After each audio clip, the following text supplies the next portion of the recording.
Está começando mais um Conexão Saúde. Eu sou o Dr. Anwar Samad e nós vamos hoje entrevistar a doutora Paola Dalmácio. Ela é alergista e imunologista, ela vai explicar bem do que se trata essa especialidade. Mas agora no Conexão nós temos também, eu vou sempre falar sobre um tema muito rápido na introdução, principalmente que eu estive em uma entrevista na Rede Amazônica, no Amazonas TV, uma entrevista sobre andropausa e choveram aí perguntas pelo WhatsApp, pelo Facebook, alguns comentários, pessoas pedindo... Bom, enfim, eu gostaria somente de salientar que o hormônio é para quem precisa de hormônio. Isso tem que ficar bem claro, porque não é incomum chegar no consultório dos clínicos, chegar no consultório dos urologistas. Por exemplo, eu atendi, não tem 3 semanas, um rapaz que tomou 11 injeções de hormônio simplesmente para ficar forte, numa semana. 11 injeções de hormônio em uma semana. Isso leva a muitos riscos, vários tipos de câncer, gera atrofia testicular, infertilidade, problemas de insuficiência renal. Então isso precisa ser muito orientado. O hormônio masculino, ele tem um nível inferior e um nível superior. Então é igual o nível de óleo de carro. Você tem um nível inferior e um nível superior. O carro funciona se o óleo estiver dentro daquele nível, dentro daquele espaço. A mesma coisa acontece com o nosso organismo. Então o homem também funciona entre o mínimo e o máximo. Se essa taxa estiver entre o mínimo e o máximo, está ok. Não quer dizer que fulano tem um hormônio, vamos dizer que a taxa é de 300 a 800. Se alguém está com uma taxa hormonal de 700 e o outro está com uma taxa hormonal de 400, que aquele de 700 é mais homem do que o que está com a taxa hormonal de 300. Isso não existe. Se o nível do óleo do carro está acima do normal, todos nós sabemos que vai gerar problemas sérios no automóvel. A mesma coisa acontece com o organismo. Então, não adianta você ficar repondo hormônio para superar o limite máximo, porque isso vai lhe trazer problemas. E o organismo e o carro não funcionam bem com um nível abaixo do nível normal. Então, quem precisa de hormônio são esses homens que apresentam os níveis sanguíneos abaixo do normal. Ultimamente, alguns trabalhos têm demonstrado que homens com uma taxa de hormônio próximo ao limite inferior, então não abaixou do nível, mas está ali próximo ao limite inferior. Então vamos supor que o limite seja 300, está em torno de 310, 315, e ele apresenta sintomas compatíveis com a queda hormonal, então esse homem também está autorizado a fazer reposição hormonal. Agora, como fim anaeróbio, como fim de ficar forte, como isso é extremamente perigoso, e isso é relacionado a atletas, precisa orientação médica restrita, então tem que ter um acompanhamento médico, isso é para atletas de alta performance, enfim, isso não é você chegar e comprar. E o que mais assusta é que usam muito desses hormônios de origem, que são usados para animais. Então, muitos desses hormônios conseguem ser comprados para uso veterinário e isso é um perigo. Ok? Então, eu fiz essa introdução, todo o programa, a produção pediu para a gente fazer uma introdução de um tema. E agora vamos à nossa entrevistada, a doutora Paola Dalmácio, uma médica aí muito conhecida, muito respeitada na área de alergia e imunologia. Você sabe que aqui você pode participar, eu gostaria de passar o telefone, o WhatsApp, o aplicativo WhatsApp, é 992834672. Você pode ligar a partir de agora, fazer a sua pergunta que durante o programa a doutora Paola irá responder. Eu gostaria também de solicitar a vocês todos, telespectadores, para curtirem nossa página no Facebook, é o Facebook Conexão Saúde. Entre no Facebook, curta, ajude-nos a fazer o programa, dê sugestões. Infelizmente não tem acesso para perguntas, então você não tem como fazer pergunta para ser respondida pela doutora, ainda mais que esse programa vai ser reprisado durante aí 4 vezes durante a semana. então não tem como a doutora responder. Então, você, por favor, faça a pergunta pelo WhatsApp, vou repetir, é 99283-4672. E entre no Facebook, acompanhe nossos vídeos, acompanhe nossas dicas de saúde. Você que não conseguiu assistir o programa, você consegue acessar, você tem os horários alternativos, então vá lá, curta a nossa página no Facebook Conexão Saúde. Doutora Paola, seja muito bem-vinda. Bom dia, falei tudo demais bem? aqui na sua entrevista, já falei demais, mas agora é sua vez. Quero agradecer a oportunidade de estar mais Seja uma vez bem-vinda. aqui. Estamos há um tempão com você, né? E de vez em quando a gente precisa vir ao programa para estar esclarecendo algumas coisas, alguns assuntos mais atuais sobre alergia. Obrigada. Já tem muito tempo que você veio aqui, né? Já tem uns 2 anos, Eu preferia né? que fosse mais frequente, ver se Vamos você arruma combinar. um tempinho aí para vir mais frequente, porque os temas, além de você, além da doutora Paola, ter muito conhecimento técnico, vocês vão perceber isso, tem uma facilidade muito grande de passar as suas orientações, as suas dicas de saúde. Vamos lá, doutora. Bom, vou ter perguntas aqui, que você já está acostumada comigo, mas vai achar que assim, pô, o Anuar não sabe isso, mas eu estou perguntando para eles, né? E gostaria que você explicasse bem para eles, assim, certeza. o que é realmente uma alergia? Explique para a população. Bom, a alergia, ela é uma resposta do organismo frente a qualquer agente agressor.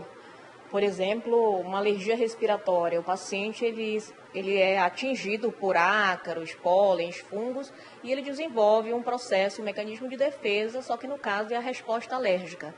E diante das alergias alimentares, em relação a alimentos, camarão, peixe, o organismo também desenvolve uma resposta imunológica contra este determinado alimento. Então, a mesma coisa com medicamento também? Em relação a medicamentos, a mesma coisa, substâncias químicas, né, são as alergias de contato. Então, resumindo, é uma resposta do organismo mediante um agente agressor. Tá? E ele responde liberando células alérgicas, proteínas, imunoglobulinas, que desencadeiam os sintomas e sinais de alergia. Agora, Paola, na cabeça das pessoas, assim, por que o meu irmão é alérgico, eu não sou? Isso é de nascença? Isso é um defeito genético? Isso a pessoa fez alguma coisa para desenvolver alergia? Não, a alergia, de uma maneira geral, ela tem um caráter hereditário, né? Mas nem todos os filhos daquela mesma família podem apresentar alergia. Na minha família, só eu sou alérgica, né? Foi por esse motivo que resolvi, então, seguir a minha especialidade para entender melhor esse complexo, né? O que é alergia. Então, alguns podem ser e outros não. É por mecanismo hereditário, uma alteração no teu fator genético mesmo, né? Aquele paciente, ele já nasce com aquele gene que ele herda da mãe e do pai. Sabemos que quando ele tem apenas uma herança materna, por exemplo, ele tem chance de 30% de desenvolver alergia. Porém, se pai e mãe são alérgicos, ele pode chegar até a 50%, 60% de apresentar um processo alérgico. Então, o fator genético ele é fundamental, que pode estar presente em um filho e outro não. Isso assim como em outras doenças acontece da mesma forma. A pessoa alérgica, ela é alérgica para sempre ou a alergia, ela vai, entre aspas, curar, vai sumir? Bom, a gente pode falar de alguns tipos de alergia. Por exemplo, no caso da alergia alimentar, ao leite, que está em evidência na atualidade, a alergia alimentar ocorre uma superação, em torno de 90% dos casos, crianças com 3 anos de idade curam. Tá? Agora, em relação à rinite alérgica, à asma e outros tipos de alergia respiratória, o paciente ele é alérgico o resto da vida. A gente fala que a alergia ela não tem cura, ela tem controle. O paciente, ele, com um determinado tempo, à medida que ele vai crescendo, desenvolvendo, ele vai adquirindo mecanismos de tolerância imunológica. Ele começa a ficar mais estável. Parece um urso que entra naquele processo de hibernação. Mas houve cura do processo alérgico? Não, ele apenas ficou estabilizado por um determinado período da sua vida. O que não o impede de apresentar novamente uma recidiva do processo alérgico na velhice, na gravidez. Tá? Em algumas outras situações, o paciente está estável e ele volta a apresentar o processo alérgico novamente. Bom, nós vamos conversar sobre cada tema, né, desses que você falou, em separado, até para deixar bem isso aí Claro. mastigado para todo mundo, mas eu pergunto, antes da gente chamar o comercial, por que a gente está fazendo esse programa? Por que a importância da alergia? Bom, eu acho que hoje tem que ficar bem claro para a população que existe o especialista alergista e imunologista que trata das doenças alérgicas, tá? Não deixar assim, o paciente ser conduzido de uma maneira diferente, porque às vezes o que acontece? A gente já pega o paciente já em estágios avançados. Então, o alergista está aqui, o alergista trata de doenças respiratórias, vou citar algumas, como rinite alérgica, asma brônquica, trata das alergias alimentares de uma maneira geral, conduz também muito bem as urticárias, que podem ser agudas e crônicas, sendo que as urticárias são aquelas alergias de pele, que o paciente fica todo deformado. Tratamos ainda das alergias medicamentosas, alergias alimentares, medicamentosas, alergias de contato, e tratamos também, conduzimos o paciente em relação às imunodeficiências, aquele paciente que vive adoecendo, o porquê que ele vive adoecendo. Tá? Então, o alergista e imunologista, ele serve, ele está presente. Temos aqui em Manaus uma sociedade regional, que é a ASBAI Regional, Associação de Alergia e Imunologia do Estado do Amazonas, composto por alguns membros, tá? E estamos aí à disposição para estar esclarecendo, e é isso. Bom, nós vamos a um rápido intervalo comercial. Volto a chamar a atenção que você pode fazer suas perguntas para a doutora Paola. Aproveite a presença dela aqui.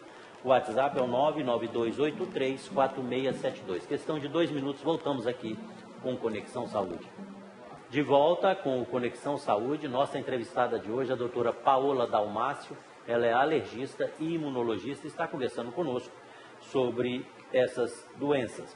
Eu gostaria que você que tivesse algum questionamento, ligasse, mandasse mensagem para o nosso WhatsApp, é 992834672. A produção já está a posto, está anotando as perguntas e durante o programa, a doutora Paola irá respondê-las. Doutora Paola, assim, a gente conversou um pouco, em geral, sobre alergia, né? Vamos entrar direto aqui já num tema importante, assim, porque na minha especialidade tem a tal da cistite, que não é alergia, né? Mas assim, tem a tal da cistite, que eu tenho minha cistite. Uma forma até errônea, mas vamos lá. Rinite alérgica. Eu tenho rinite. Tem vários tipos de rinite, não é isso? O que seria a rinite alérgica? Bom, a rinite alérgica ela é um processo inflamatório que acomete a mucosa nasal, o seio da face, e o paciente apresenta como principais sintomas a coriza, que geralmente ela é hialina, parece uma aguinha que escorre do nariz. O paciente apresenta também obstrução, que é a congestão nasal, espirros e a coceira, o prurido nasal. Além da coceira nasal, o paciente apresenta ainda a coceira ocular. Aí tem paciente que fala, coça a garganta, coça o ouvido também. Então a rinite é isso, é um processo inflamatório que acomete a via respiratória superior, né? Nariz, garganta, ouvido, né? E o paciente apresenta esses sinais e sintomas que eu já descrevi. A rinite ela é mais frequente alérgica ou tem outros tipos que são mais frequentes? Por exemplo, viral, bacteriana, e como diferenciar? A pessoa que está em casa nos assistindo, ela tem como saber se ela tem alergia ou ela tem uma infecção? É muito difícil, não é fácil fazer essa diferenciação. Até para o médico? Até para a gente se torna às vezes, porque o paciente ele chega no consultório e ele fala o seguinte, eu vivo espirrando, né? Mas eu nunca sei se eu estou gripado ou se eu estou com processo alérgico. Então, quando eles chegam no consultório, eles sempre chegam com essa dúvida. Mas para a gente esclarecer se realmente é um processo alérgico, aí vai uma anamnese mais detalhada, perguntar em que situações ocorre, se esses sintomas de alergia ocorrem quando há uma exposição ambiental.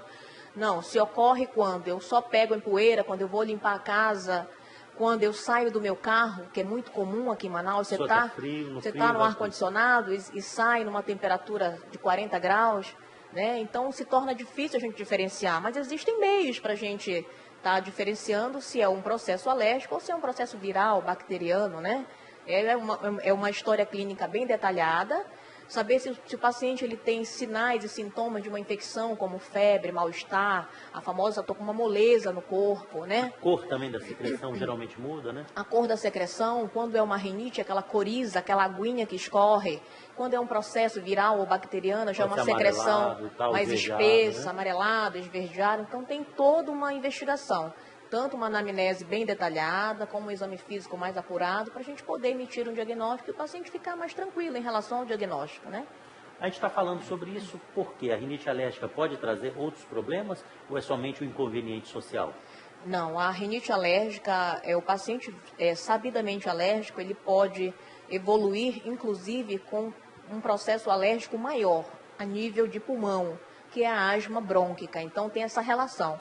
Paciente com rinite alérgica, ele pode evoluir para uma asma.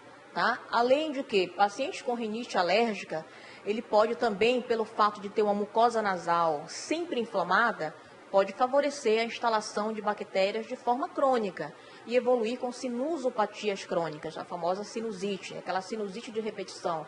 É aquele paciente que faz uso muito frequente de antibióticos, então é outra complicação de um paciente que apresenta rinite alérgica quando não tratada. Tá? Devemos lembrar sempre que se aquele paciente ele chega no teu consultório e você emite um diagnóstico mais precoce e você conduz adequadamente aquele paciente, é lógico que a gente vai evitar que ocorram essas progressões para outros processos, outras patologias, outras doenças, tá? E também precisamos analisar as comorbidades, por exemplo, para paciente com rinite alérgica, apresenta pólipo nasal, aí a gente faz aquela interação com o otorrino para nos ajudar, porque muitas vezes pólipo nasal, às vezes são passíveis de cirurgia. Então, a gente tem que conduzir muito Ou seja, adequado. não é deixar para lá, tem que não procurar é deixar para lá, colega. você tem que investigar, porque ele pode evoluir com uma complicação, né? Eu tive um paciente, assim, só para título de curiosidade, de exemplificação, ele tinha uma rinite alérgica, ele evoluiu com uma sinusopatia muito grave, essa sinusopatia muito grave evoluiu com um abscesso cerebral e ele fez uma convulsão. Ou seja, aquela rinite provavelmente ela não foi bem tratada, bem conduzida. Eu já peguei ele numa fase já que ele apresentou todas essas progressões de doenças, né? Então a gente precisa estar esclarecendo o nosso paciente, né? E acompanhando o nosso paciente. Eu lhe pergunto assim, tem alguma dica que pode ser dada aqui no... Claro que o paciente precisa tratar rinite, precisa tratar, mas tem alguma dica assim, pelo menos de prevenção de crise? Por exemplo, o que as pessoas que têm rinite alérgica se queixam mais? Você falou sobre essa mudança brusca de temperatura, né? Sai do carro, ou então o contrário, está no calor e entra no frio. Enfim, quais seriam as medidas ditas preventivas, se é que existe, que poderiam ser ditas aqui no programa, por exemplo? Bom, as medidas de controle para um processo alérgico, em primeiro lugar, é o controle do ambiente que esse paciente vive. O controle da casa, o controle do apartamento. Como assim controle? É manter o ambiente muito limpo, arejado, ensolarado, tá? Regiões quartos ou salas ou cozinhas que têm infiltração, umidade, é horrível para o alérgico. Aquele alérgico ele vai estar submetido não somente à presença de ácaros, mas também de fungos, desencadeando piora do processo, né? Gerando até processos infecciosos. Então, controlar o ambiente que o paciente vive, limpando, tá? Nunca espanar, nunca varrer, sempre lançar mão de um pano úmido, tá? Para não subir aquela poeira. Os estudos mostram que quando você varre ou espana aquele ambiente, os ácaros eles sobem, né? Ficam dispersos no ar, e depois de algumas horas, de 6 ou 8 horas, aquele ácaros ele desce e fica no mesmo local. Então, o que adianta você espanar ou varrer? Você tem que passar pano molhado, passar pano úmido, higienizar o ambiente daquele paciente, tendo cuidado também com a higienização do ar-condicionado, é muito importante fazer uma limpeza, pelo menos semanal, do filtro do ar-condicionado, e a cada 3 meses, no mínimo, fazer aquela limpeza geral do ar-condicionado também é muito importante, tá? Então, medidas de controle ambiental é o mais importante. A produção está pedindo para a gente já colocar uma pergunta aqui do telespectador. De Cacoal, em Roraima. Bom dia, Adilson. Tem muita alergia à poeira. Tem tratamento? Com certeza. O tratamento, em primeiro lugar, é esse controle do ambiente, Adilson. E, em segundo lugar, tem os tratamentos clínicos medicamentosos. São os antihistamínicos e o uso do corticoide nasal. Ah, mas eu tenho medo do corticoide nasal, né? As pessoas têm pânico de corticoide, mas eu estou falando aqui que é o corticoide nasal. Ele é considerado padrão ouro no tratamento da rinite alérgica, tá? E, em último plano, a gente pode lançar mão também de um tratamento muito mais específico, muito mais direcionado a esse tipo de alérgeno que o paciente é alérgico, a poeira, aos ácaros, que é a imunoterapia, tá? Existe assim, vou fazer vacina, vou engordar. Não, não existe isso. As imunoterapias são as vacinas de alergia. A gente também lança para o paciente como um tratamento alternativo, naqueles casos que o paciente já faz uso crônico de antihistamínicos, ou corticoides, ou antibiótico de repetição, porque tem muita infecção, e a gente lança a mão da imunoterapia como um recurso para melhorar a qualidade de vida desse paciente. Então, a gente pode fazer o tratamento de diversas maneiras. Vacina eu não sabia que questionava se engordava, eu sabia de soro, né? Não, soro vou engordar e tal. Não, o pessoal questiona muito quanto à imunoterapia. Doutora, essa vacina tem corticoide dentro da vacina? Entendi. Tá? Temos uma pergunta aqui da Núbia, também muito obrigado aí pela participação. Sofro com rinite de uns 5 anos para cá, percebi que perdi parte do olfato. Gostaria de saber se posso recuperar o olfato. E perde mesmo, doutora? Alguns pacientes, quando eles já têm um processo alérgico bem importante, bem severo, e há muito tempo, de forma crônica, que não foi conduzido adequadamente, tratado de uma maneira correta, eles podem apresentar essa perda, essa diminuição do olfato, essa anosmia, né? O problema é que, quando chega nesse ponto, se torna mais difícil você recuperar esse olfato desse paciente, né? A gente tem a parceria com o otorrino para nos ajudar. O alergista sozinho muitas vezes não consegue resolver, mas quando chega nessa fase já de perda de olfato, diminuição, a gente consegue favorecer uma melhora da qualidade de vida para diminuir os sintomas naquele momento, mas o olfato realmente pode acontecer de diminuir e o paciente ficar com essa perda para o resto da vida. Realmente você falou essa questão do corticoide nasal, até para o Adilson, que conversou conosco aí, e até na minha cabeça como médico, tinha uma certa restrição, porque tinha alguns que compravam em drogarias, não precisa, que todo mundo aplicava e tal, e que aquilo cronicamente poderia levar a algum problema. Isso tem mudado ou esse que comprava era o errado? Não, na realidade, quando as pessoas falam, eu compro o medicamento na drogaria, não é o corticoide nasal. É aqueles pacientes que eles já estão dependentes, geram um vício em relação ao uso de vasoconstritores nasais. Tá? Então, aquela pessoa que ela não consegue ficar sem aquele vidrinho, ele tem no carro, ele tem na cabeceira da cama, ele tem no bolso, então. Isso daí não é corticoide, isso aí é uma substância que é um vasoconstritor nasal, que resolve de uma forma muito imediata o sintoma de obstrução. Mas isso, por isso, com o tempo pode levar a problema. Com o uso crônico do vasoconstritor nasal, o paciente ele pode apresentar até complicações, como hipertensão arterial, taquiarritmias, e além do vício, da dependência do uso dessa medicação. Isso daí não é corticoide. Não. Nós vamos conversar sobre esse tratamento, tipo assim, essas coisas que colocam no nariz. Nós vamos conversar, mas não agora. Vamos chamar um rápido intervalo comercial e no próximo bloco vamos conversar sobre esses tratamentos locais para rinite. É questão de 2 minutos, voltamos aqui com Conexão Saúde. De volta com Conexão Saúde, nossa entrevistada de hoje, a doutora Paola Dalmácio, alergista e imunologista, está conversando conosco sobre essas doenças alérgicas, e deixei uma pergunta no ar, no bloco anterior, que foi sobre o tratamento local dessas rinites, quer dizer, aplicação desses, não vou dizer nome comercial, mas desses líquidos que vendem aí, aplica no nariz. Ela vai explicar qual seria o tratamento adequado e se está permitido, se tem algum risco, se não tem, de aplicar. Você pode continuar mandando suas perguntas pelo aplicativo WhatsApp, é o 99283 4672. E também peço a vocês para entrar no Facebook, curtir a nossa página, o Facebook Conexão Saúde. Entre, curta a nossa página, faça sugestões, nos ajude a fazer o programa. Você pode ali também, tem muita dica de saúde, você tem os horários alternativos, você que não conseguiu ou quer que alguém veja esse programa, que não está vendo no momento, tem lá também os horários alternativos durante a semana, que apresenta aí 4 vezes ainda, reapresenta durante a semana. Então, entre na nossa página, no Facebook, é o Facebook Conexão Saúde.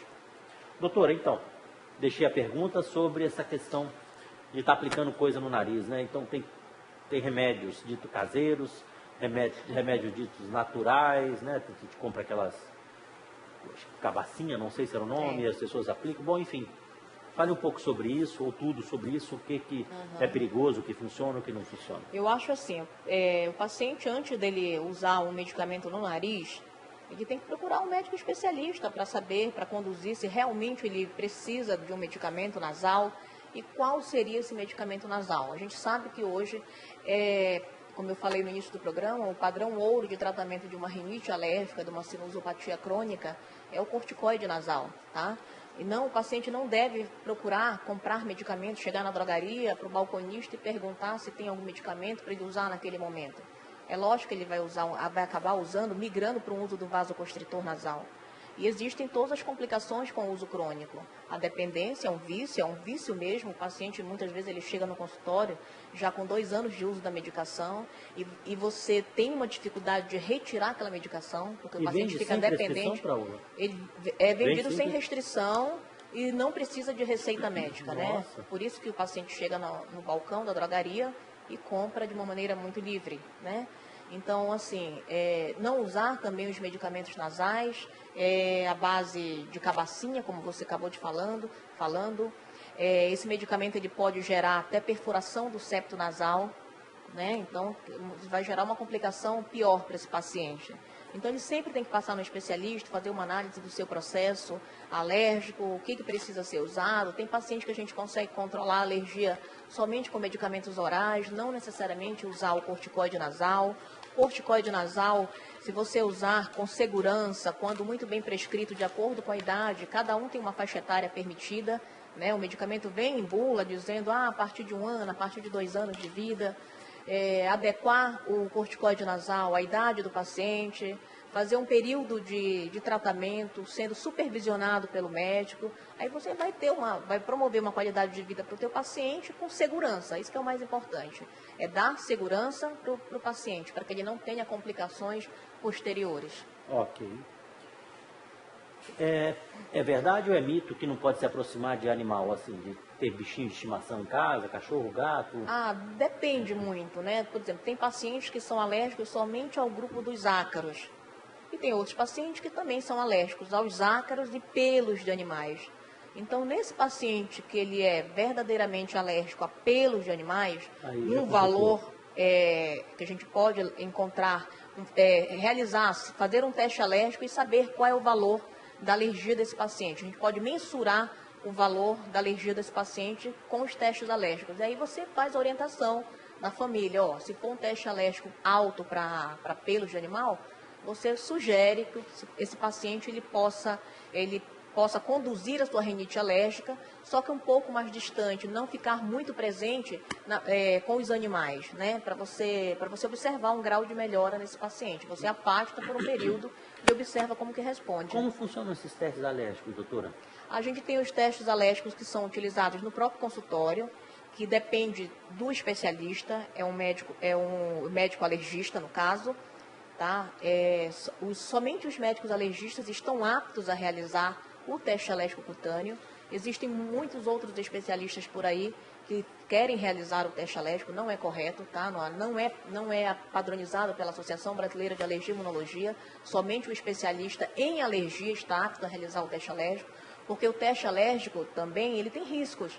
A gente vai estar simulando uma alergia ali no momento. Você está instalando uma substância alergênica no braço do paciente, por exemplo, que é o local que a gente utiliza para fazer, e naquele momento ele pode apresentar um processo alérgico na tua frente.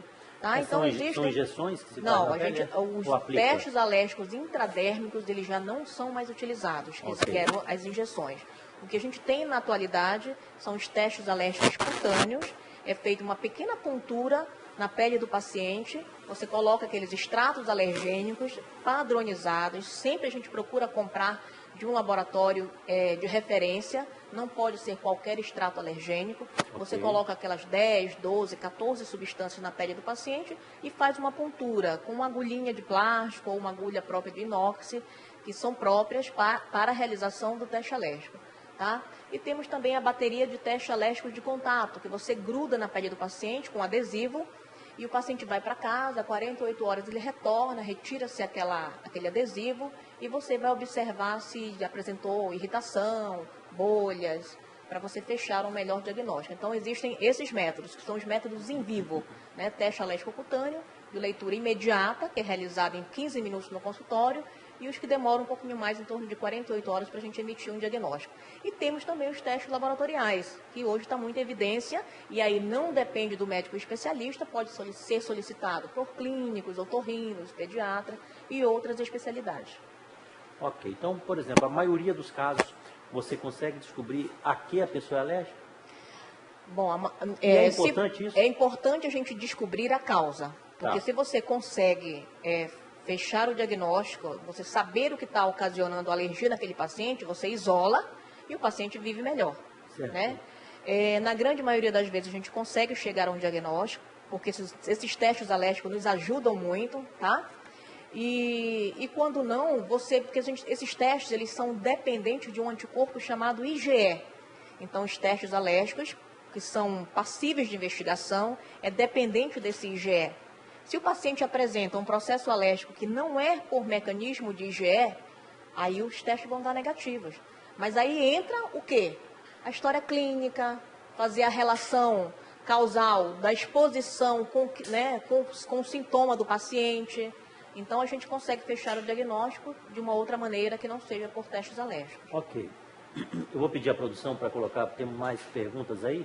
Gabriela Souza, aqui de Manaus, ela pergunta, existe diferença entre intolerância alimentar e alergia?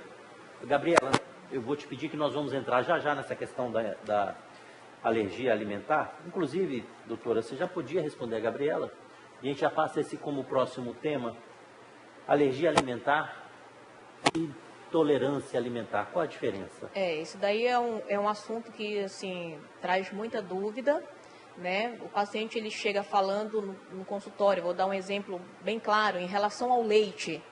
Um adulto chega no teu consultório e fala que ele, ao ingerir um copo de leite, ou um iogurte, ou um outro alimento que tenha como leite na sua composição, né?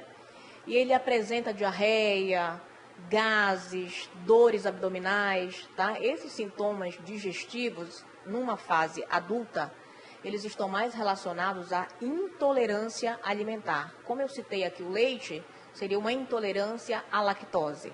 Já o processo de alergia ao leite, ele é mais comum em qual idade? Na infância, tá? A não ser que aquela criança apresentou alergia à proteína do leite de vaca, cresceu e não desenvolveu tolerância imunológica contra o leite. E aí ele se tornou um adulto alérgico, tá? Mas a diferença é essa. A intolerância ela é mais comum em adultos e a alergia alimentar ela é mais comum na infância. Mas acredito que você vai vir mais perguntas, a gente vai esclarecendo de acordo com o seu questionamento. Claro. E eu te pergunto, por exemplo, uma criança. Vamos falar agora, como é que a mãe descobre que a criança é alérgica ao leite e existem crianças que são intolerantes à lactose ou não? Toda criança que apresenta esse sintoma já é alérgica? Não, na maioria das vezes o diagnóstico ela é alergia. Alergia? Né? Alergia à proteína do leite de vaca. Tá? E quais são os sintomas que a criança apresenta? Bom, é aquela criança que, vamos falar desde recém-nascido. Aquele recém-nascido que ingere o leite materno, aqueles primeiros dias de vida, o colostro, e a mãe não tem grande quantidade de leite materno para alimentar o bebê. Aí lança-se mão da mamadeira, né, com o uso do leite artificial. Aí começa a tragédia. O paciente, ao ingerir, o recém-nascido, ao ingerir aquela mamadeira de leite artificial, que muitas vezes já é administrada na maternidade, o paciente ele começa a apresentar hiperemia, vermelhidão, placas na pele, tá? Ele começa a empolar, e aí ele pode apresentar sintomas gástricos também, como vômitos, diarreia, distensão abdominal, mas geralmente ele apresenta lesões de pele, tá? Aquele bebezinho que ele começa a ficar com lesões de pele. E a partir daí, ele é conduzido, leva-se ao pediatra, e o pediatra pode pensar naquele primeiro momento se teve essa relação com o uso do leite artificial. E aí a gente pode emitir um diagnóstico e aí encaminhar para o especialista, encaminha para o especialista, para o alergista, para a gente fazer o diagnóstico com testes alérgicos, né? Tanto os de contato como os laboratoriais, para nos ajudar a fechar o diagnóstico. O único problema, Noah, é que existe um limite de idade. Por exemplo, um recém-nascido, até por volta dos 6 meses de vida, esses testes alérgicos eles podem ser todos negativos. E o paciente, mesmo assim, ele ser alérgico. Então, a gente lança a mão o quê? Da história clínica. Fazer uma associação. Se ele toma leite artificial e faz um processo alérgico cutâneo na pele, a gente tem que pensar numa alergia à proteína do leite de vaca. Né? Então, a gente faz essa restrição alimentar, faz uma dieta para essa criança. E a gente sabe que a partir do 6º mês de vida, os testes eles são mais fiéis. O paciente já pode apresentar uma resposta a esse teste alérgico. Mas aí substitui também esse leite? Aí existem os leites adequados, com certeza, né?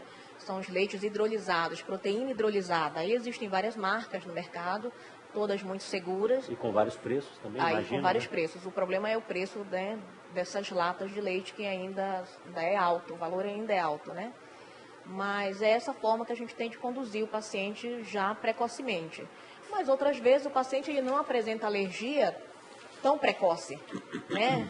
Ele pode apresentar ao longo da sua vida uma alergia alimentar. A gente pode pegar uma criança que fez uso do leite materno exclusivo até 1 ano de vida, por exemplo.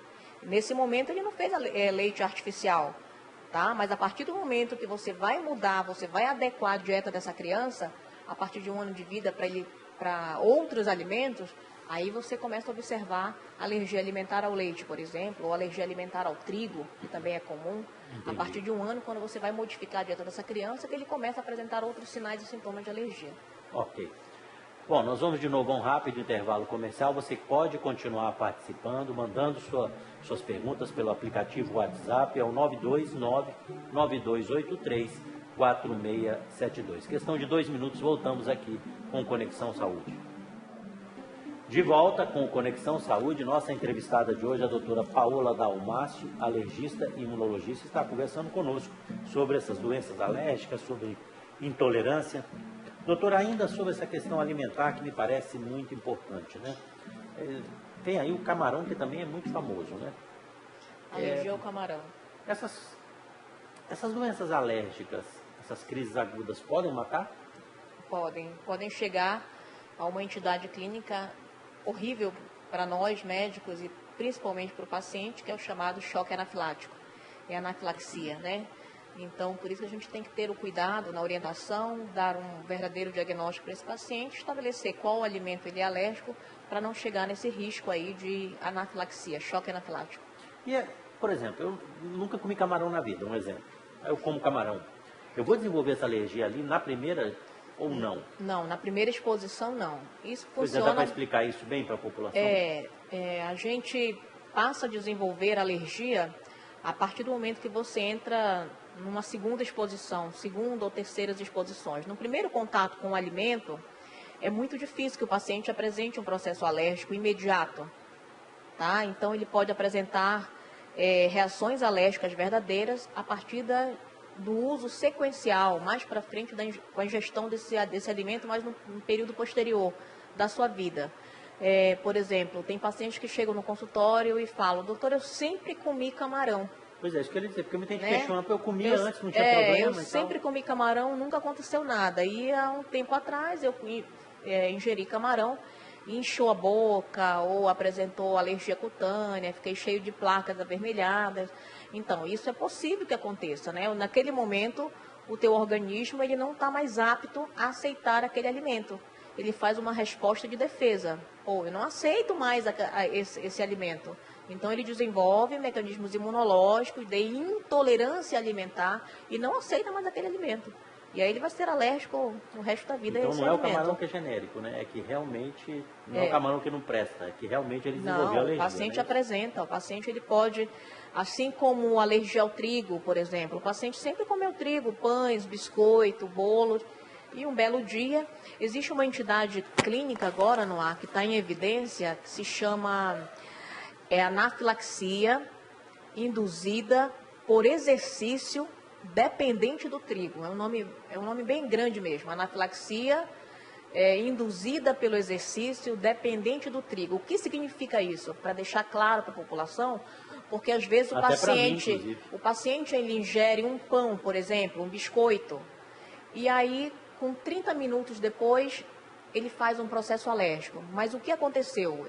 Antes dele fazer esse processo alérgico, é aquele paciente que ingere o alimento, o trigo, por exemplo, que é o que a gente está falando, e ele vai para uma academia.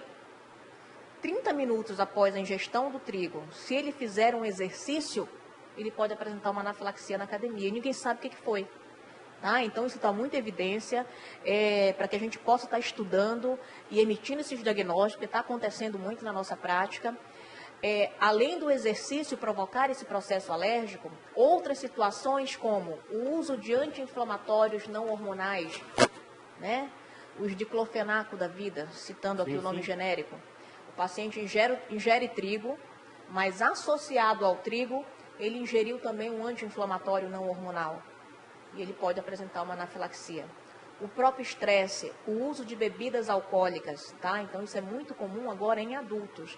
Essa entidade clínica que é uma anafilaxia induzida pelo exercício mesmo, ou situações de estresse ou uso de anti-inflamatórios não hormonais. Então ele ingere o trigo e 30 minutos após, dependendo da situação que ele foi envolvido, ou exercício, ou estresse, ou anti-inflamatórios, ele vai apresentar uma síndrome clínica grave, que é a anafilaxia. Olha só, você sabe, viu, o meu produtor, o Igor, vai até assustar comigo, mas eu dispensei até um telespectador. Falei, rapaz, eu não quero mais que você assista. É um amigo meu, que ele adora assistir nosso programa, mas tudo que se fala no programa ele começa a sentir depois, entendeu? Então tem essas pessoas que, por E favor... somatizam. Muito, muito. Somatizam, né? E eu sei que ele está assistindo, então, por favor, você pode comer seu pão, você pode malhar, você não tem Alergia. absolutamente nada, exato. Bom, nós temos uma pergunta aqui do telespectador.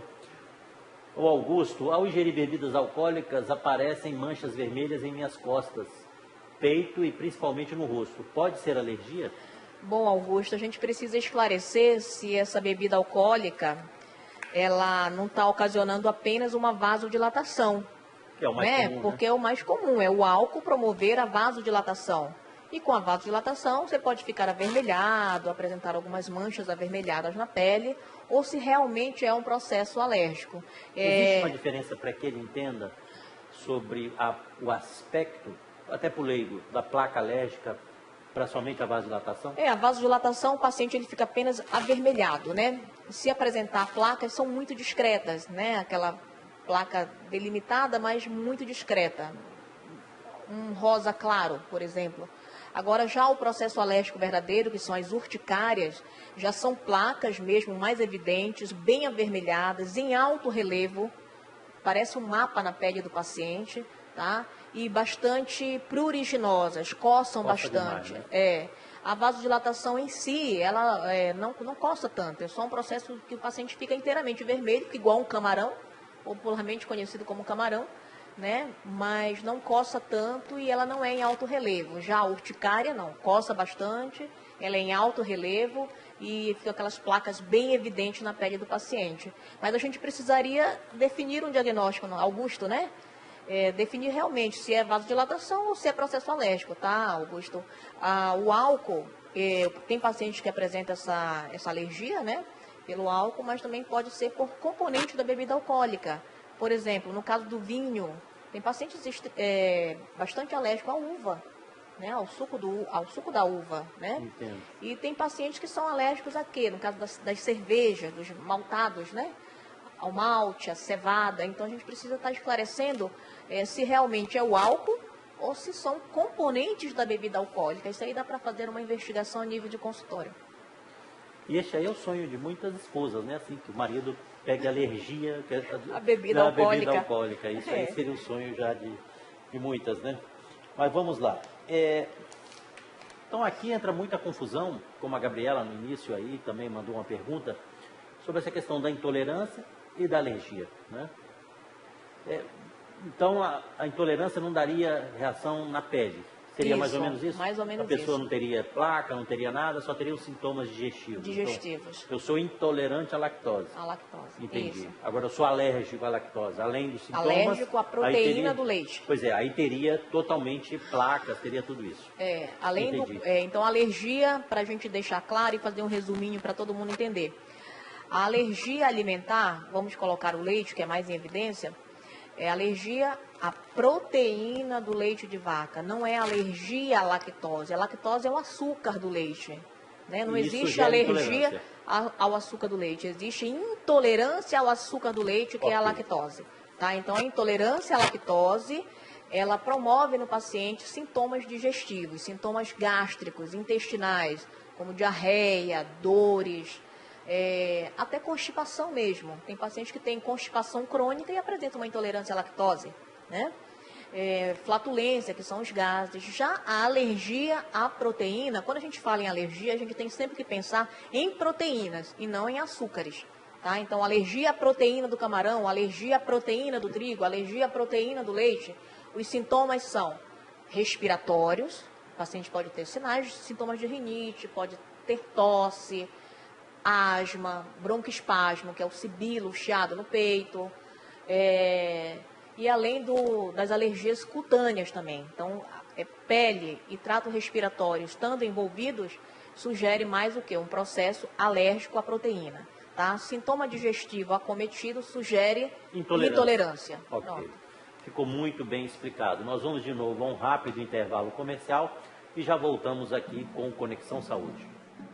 De volta com o Conexão Saúde, nossa entrevistada de hoje, a doutora Paola Dalmácio, que está conversando conosco sobre as doenças alérgicas e sobre também, explicou muito bem a diferença entre intolerância alimentar e alergia a alguns alimentos. Nós vamos entrar agora em outro tema, que é a dermatite atópica.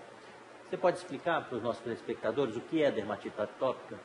Bom, a dermatite atópica, também conhecida por eczema atópico, são lesões de pele bem avermelhadas, descamativas. O paciente ele apresenta uma coceira assim, insuportável na pele. E a gente já observa a dermatite atópica já em bebês, com 2, 3 meses de vida. Tá? Então, quando é o diagnóstico mais precoce, melhor a conduta para o nosso paciente. E a gente sempre fala o seguinte, quanto mais precoce ela aparecer, melhor. Né? Se é dela aparecer quando recém-nascido e quando adulto, é melhor que a dermatite atópica apareça enquanto ele é recém-nascido. Por quê, porque ele tem uma maior chance de cura. Né? Cura mesmo. De cura mesmo, tá? Porém, tem pacientes que apresentam a dermatite atópica na adolescência, por exemplo. Aí é muito difícil o tratamento, né? Se torna, uma dermatite atópica mais grave, ela não é leve, ela é grave. São bastante lesões na pele, geralmente em dobras, é mais comum em dobras, de braço, de perna. Em bebês a gente encontra também, são lesões na bochecha, aquele paciente com aquelas lesões bem importantes na bochecha. E são isso, são lesões graves, moderadas a graves, que o paciente apresenta descamação, coceira, vermelhidão. A dermatite atópica é uma entidade clínica na nossa especialidade que muitas vezes ela é tão grave que o paciente não consegue tomar banho, porque arde a pele, dói a água na pele.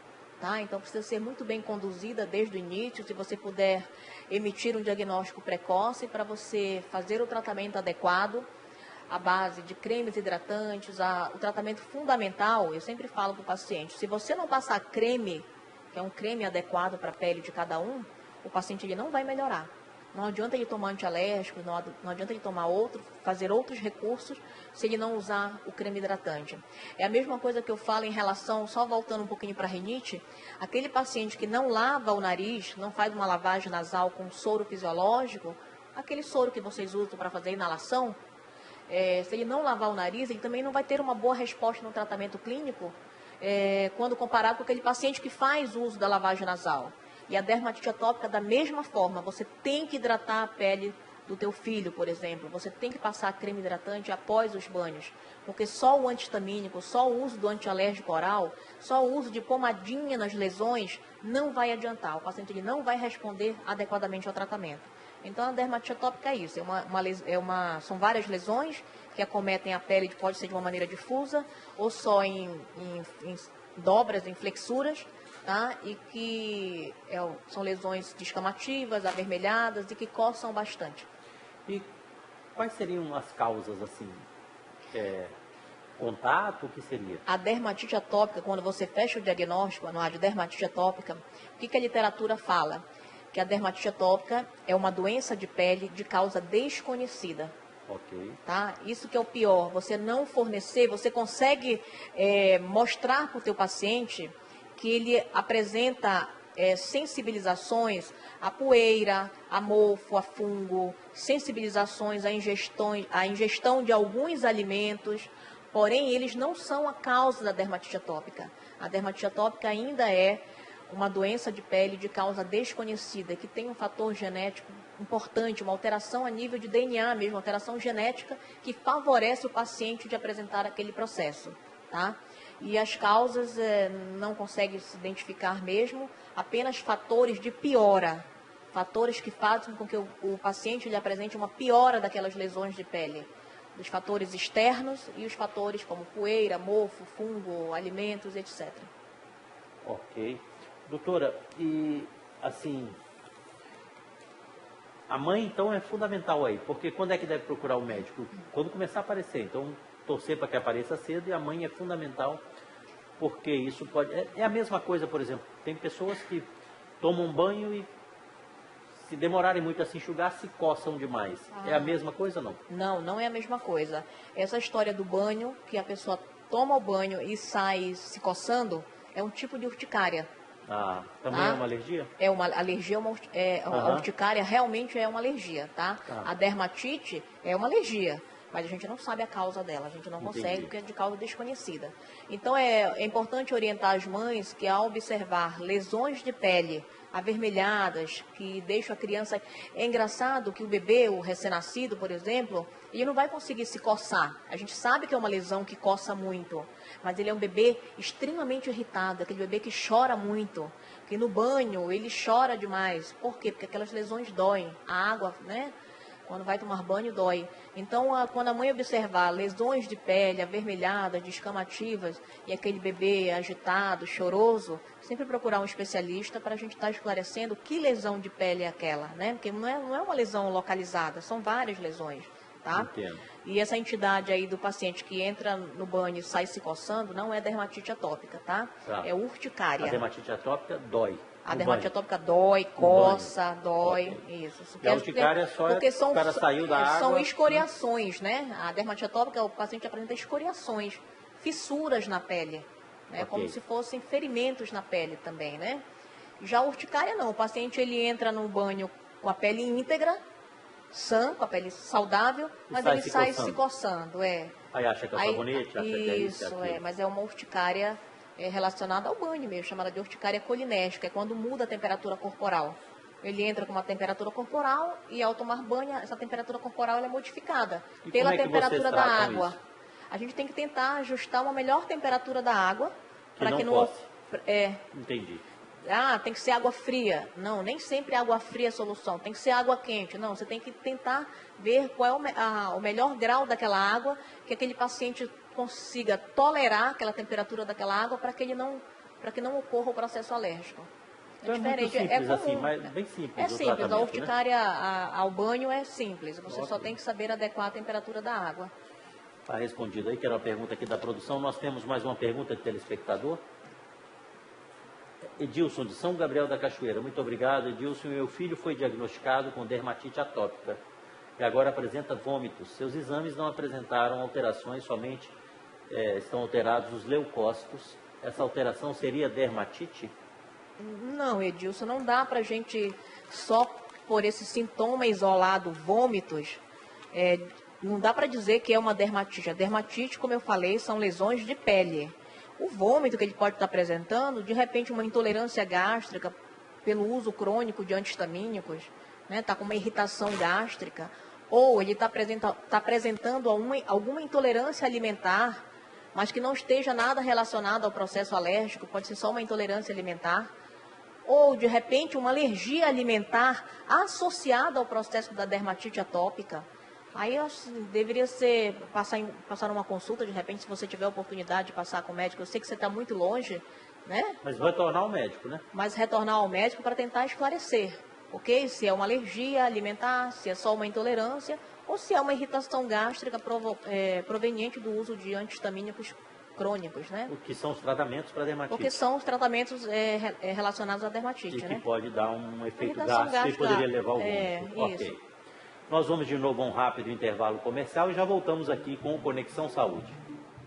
De volta com o Conexão Saúde, nossa entrevistada de hoje, a doutora Paola Dalmácio, alergista e imunologista, está conversando conosco sobre as doenças alérgicas. Doutora Paola, eu queria só dar saída que nós temos muitas perguntas, aí as perguntas parecidas a gente coloca somente uma. Se a produção puder colocar já a primeira. Geraldo do Vale, aqui de Manaus. Quais são os riscos para quem tem alergia à picada de abelha? Nossa, essa alergia a insetos, realmente a gente tem que orientar muito bem o nosso paciente, porque o risco maior de alergia a insetos, a himenópteros, abelhas e vespas, é o choque anafilático. E muitas vezes o que acontece, o paciente ele está na mata, né, no meio da floresta, é picado por insetos, por abelhas ou vespas, e não dá tempo de socorrer esse paciente. Esse paciente ele vai apresentar um choque anafilático naquela situação. E aí você não consegue levar esse paciente para um pronto-socorro, porque pela distância, né? Então, esse paciente ele tem que estar muito bem orientado. A gente fala que alergia alimentar, que é grave, porque o paciente pode evoluir com choque anafilático, e alergia a venenos de himenópteros, que também é muito grave, o paciente ele tem que ser bem orientado e andar, Anuar, com uma medicação que é a adrenalina. Hoje a adrenalina ela já tem disponível em forma de canetas autoinjetáveis. O próprio paciente pode fazer a administração da adrenalina. E a gente orienta esse paciente para que ele possa comprar. A gente está tentando padronizar pela Associação Brasileira de Alergia e Imunologia, perante ao governo, ao SUS, para que possa ser distribuído de maneira gratuita as canetas de adrenalina para esse paciente sabidamente alérgico. Mas ainda não foi passado em votação, ainda não foi, né? E como é que a pessoa sabe que é alérgica à picada de inseto? Como é que ela sabe? Ela fica ela empolada. Ela empola de imediato. Muitas pessoas acham que é alérgica. Não, mas eu estou te provocando justamente por isso. Porque fica aquela... dói, existe uma reação inflamatória local. Mas né? a reação inflamatória então, e dor... Diferencia isso bem para eles. A reação inflamatória e a dor, a picada de inseto... É normal da picada do inseto. É normal da picada, ela acontece em qualquer indivíduo. Não quer dizer que seja alergia. Não, isso pode ser apenas uma reação local. O paciente que apresenta a reação alérgica verdadeira, ele vai começar a empolar o corpo inteiro e vai começar a apresentar edemas em partes como lábios, olhos. Quer dizer, pica aqui e sai mancha em tudo quanto é lugar. Sai disseminando pelo corpo inteiro. Além do que, quando é uma reação alérgica grave, ela não é só cutânea. A reação alérgica grave, há um acometimento do trato respiratório. O paciente ele começa a ficar com falta de ar. Não, mas eu te pergunto assim, é só porque eu estou te provocando, porque as pessoas assim, às vezes, vários amigos, que o filho é picado, meu filho tem alergia. Eu fui olhar, mas alergia à picada de abelha não está inchado porque inchou. Toda picada de abelha vai inchar, não é isso? Correto. Então, para diferenciar bem isso, as pessoas, porque todo mundo diz que sou alérgico, não é alérgico. Você vê, a alergia à picada de abelha é uma coisa muito mais grave, séria, né, do que uma manchinha no local que foi picado. Isso. Né? E tem também a mesma relação com alimento, tipo assim, eu comia camarão e hoje eu como camarão e tenho alergia. Eu era picado por inseto, e não tinha acontecia alergia. nada. Isso acontece também? Acontece, da mesma forma. O forma. cara pode desenvolver, entre aspas, alergia ao inseto. Ao inseto ao longo da vida, tá? É comum naqueles apicultores, né? Ele mexe só com o quê? Com abelha. O trabalho dele é tratar de abelhas. Então ele sofre 1, 2, 3 picadas. A partir do momento que ele começa a ser picado mais vezes, ele pode apresentar o choque anafilático. Nós vamos, de novo, aqui uma pergunta do telespectador. A Rosa de Manaus, qual é o remédio mais adequado para rinite alérgica que não contenha corticoide? Eu tenho 62 anos e sofro há 20 anos desse mal. Existe uma resistência realmente ao tratamento com corticoides? Existe, isso é muito claro no dia a dia. O paciente ele não quer fazer uso do corticoide. Mas como eu falei, Rosa, se você viu desde o início a reportagem aqui no Conexão Saúde, o corticoide que a gente utiliza para tratar a rinite alérgica é o corticoide nasal, que ele quase não tem efeitos colaterais, tá? Mas existem outros recursos terapêuticos para a gente tratar uma rinite.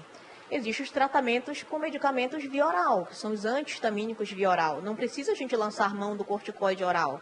Aliás, não é comum na prescrição do médico alergista para tratar uma rinite tratar uma rinite por tempo maior, por tempo prolongado, lançar mão do corticoide oral. Não é isso, não é o mais correto. A gente entra com o quê? Com um antihistamínico, que são drogas que não têm corticoide na composição, tá? E a gente usa por um período prolongado para controlar os sinais e sintomas da rinite, tá bom? Doutora, há pouco tempo saiu aí na imprensa também uma questão dos tratamentos de imunoterapia, né? Tratamento com vacina e tal. Como é que está isso realmente, assim, isso... Tem sua indicação? Funciona, não funciona? É uma novidade, não é? Como é isso? Bom, a imunoterapia, o que seria imunoterapia?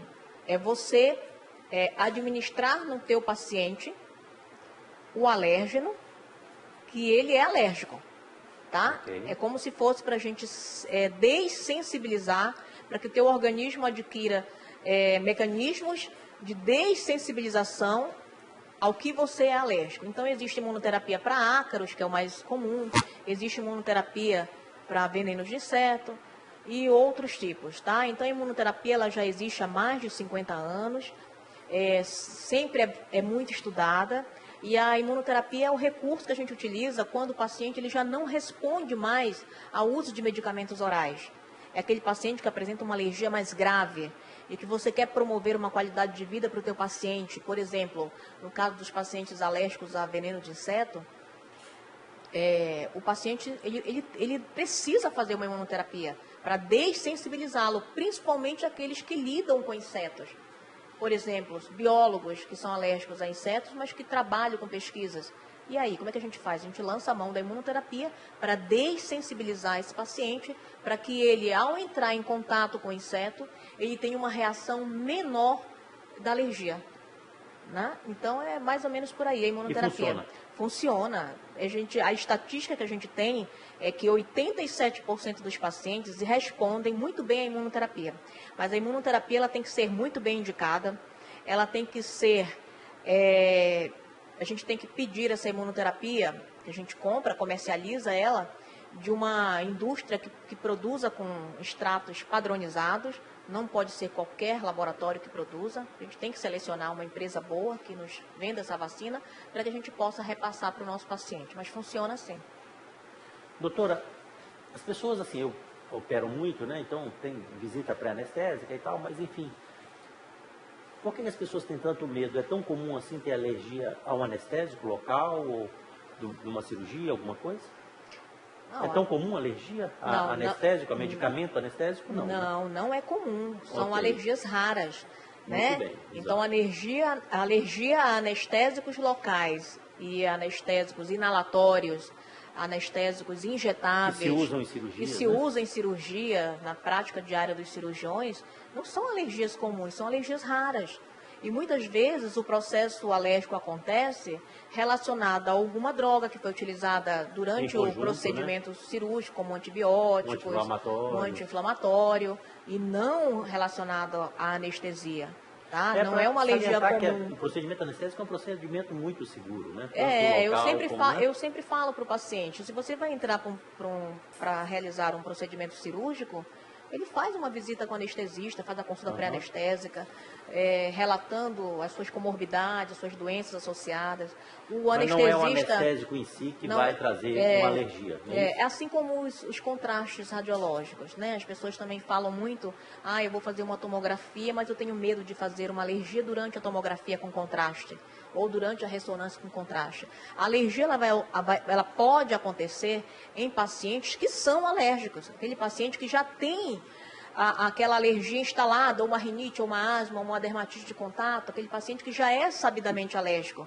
Aquele paciente que não é alérgico, que não tem natureza alérgica, ele tem menor risco ainda. Se já é uma alergia que não é tão frequente, aquele paciente que não é alérgico, ele não tem um risco grave de desenvolver uma alergia a medicações no ato operatório, né?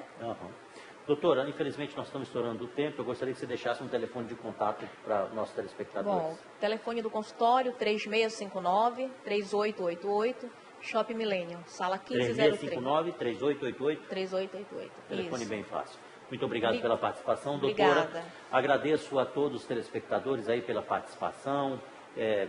Temos aí muitas perguntas, agradeço a participação de todos, respondemos aí dentro do possível. Volto a lembrar e peço a vocês para entrarem no Facebook, na nossa página no Facebook, é o Facebook Conexão Saúde. Lá nós temos os horários alternativos. Você que chegou agora, você que acordou agora, não viu, poxa, perdi essa entrevista, ali na página do Facebook você tem os horários alternativos, tem muitas dicas de saúde, tem vídeos pequenos sobre os entrevistados aqui do programa. Então uma página é muito rica em informação de saúde, você pode entrar e curtir. No próximo sábado estaremos de volta aqui às 8 horas da manhã, volto a lembrar, às 8 horas da manhã, horário de Manaus, aqui no Amazonsat, que você sabe é a cara e a voz da Amazônia.